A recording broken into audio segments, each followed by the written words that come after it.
આશરે સવા 2 વર્ષ પહેલાં જે અમદાવાદ એક્સપ્રેસવે છે એમાં બિલોદરા પાસે એક્સપ્રેસવેની બાજુમાં એક બેનનું ડેડ બોડી મળેલું, જેમને ગળે ટૂંપો દઈ અને મારી નાખવામાં આવેલા અને એમની સાથે એક 3.5-4 વર્ષની બાળકી મળેલી. તાત્કાલિક પોલીસે પહોંચી મર્ડરનો ગુનો દાખલ કરી અને તપાસ હાથ ધરેલી.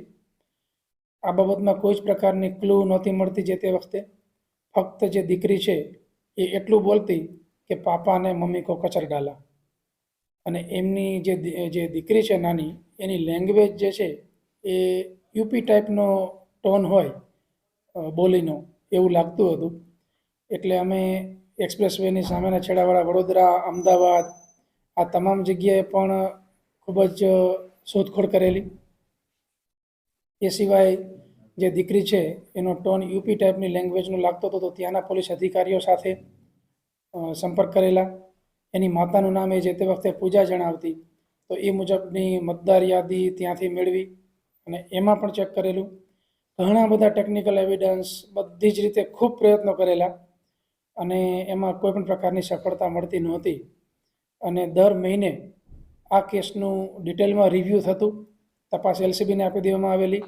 એલસીબી સાથે, એસઓજી સાથે અને લોકલ પોલીસ સાથે દર મહિને આ કેસનું રિવ્યૂ કરવામાં આવતું, કારણ કે ખૂબ ગંભીર બનાવ હતો. એમાં અઠવાડિયા પહેલાં, મતલબ 7 તારીખે જે આણંદનું વાસદ પોલીસ સ્ટેશન છે ત્યાં એક્સપ્રેસવેની બાજુમાં એક 4 વર્ષનું બાળક મળી આવેલું, જેનું નામ કનૈયા. એને પગમાં ઇન્જરી હતી.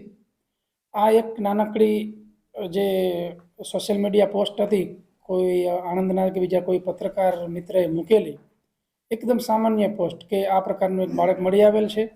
એના પપ્પાનું નામ ઉદય જણાવે છે, મમ્મીનું નામ લક્ષ્મી જણાવે છે. જો કોઈ વ્યક્તિને જાણ થાય તો સંપર્ક કરવો, એટલું જ ફક્ત. એમાં અમારા ટેકનિકલ સેલના જે કોન્સ્ટેબલ છે પ્રદીપસિંહ, એ પ્રદીપસિંહને એ બાબત તરત ક્લિક થયેલી કે સવા 2 વર્ષ પહેલાં જે પેલી દીકરી અમને મળી આવી હતી એ પણ એના પપ્પાનું નામ ઉદય જણાવતી હતી. ફક્ત ઉદય કોરિલેટ થયેલું.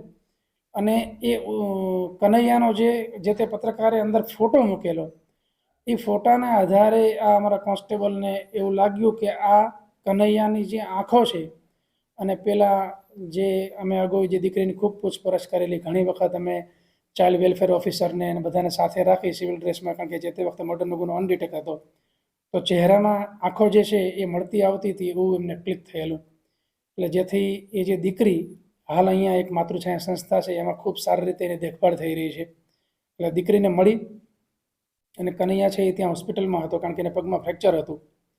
એટલે એ વખતે બંનેને વિડીયો કોલથી વાત કરાવી, અને જેવી વિડીયો કોલથી વાત કરાવી એટલે આ જે દીકરી ખુશી છે એને તરત જ વિડીયો કોલમાં જ્યારે વાત કરી એટલે સામે જેવો ચહેરો આવ્યો એટલે ઘડીક શોક થઈ ગયેલી ને તરત જ નામ બોલી, કનૈયા. એટલે અમને તરત ક્લિયર થયું કે આ બંને ભાઈ બહેન જ છે, અને જે ઉદય છે એ જ ઉદય છે કે જે અગાઉના કેસનો આરોપી છે.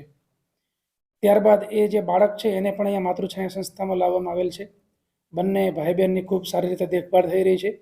અને ત્યારબાદ બંને બાળકની પૂછપરછ કરી અને અમને અમુક પ્રકારની ટેકનિકલ વિગતો કે જે હાલના બનાવની અને જૂના બનાવની સામ્યતા ધરાવતી હતી, એના આધારે અમદાવાદ ખાતેથી ઉદયને પકડવામાં આવેલો છે.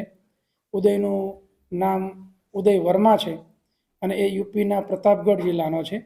જે તે વખતે એને એના વિસ્તારમાં સાયરાબાનો નામની એક બેન જોડે લવ મેરેજ કરેલા અને ત્યાંથી એ લોકો અહીંયા અમદાવાદ આવી ગયેલા.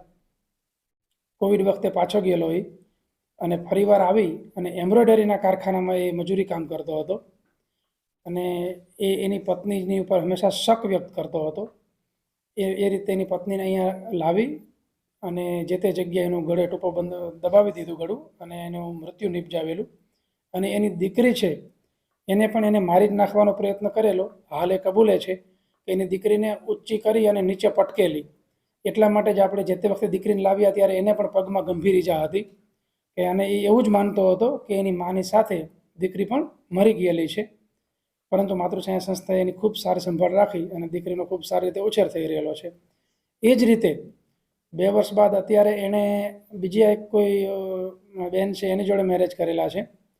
અને આ જે દીકરો છે કનૈયા, એને પણ સેમ એમોથી એક્સપ્રેસ વેથી ત્યાં બાજુમાં લાવી અને એને પણ ઊંચો કરીને પટકેલો, એટલે એ દીકરાને પણ પગમાં ફ્રેક્ચર છે, ગંભીર ઈજાઓ છે, અને એના આધારે આ મર્ડર ડિટેક્ટ થયું છે. અને જે આરોપી છે ઉદય વર્મા, એની ધરપકડ કરવામાં આવેલી છે. નામદાર કોર્ટમાં પ્રોડ્યુસ કરીને રિમાન્ડ માંગવામાં આવશે અને તમામ પ્રકારના પુરાવા મેળવી આરોપીને સખતમાં સખત સજા થાય એ મુજબ નામદાર કોર્ટમાં ચાર્જશીટ દાખલ કરવામાં આવશે.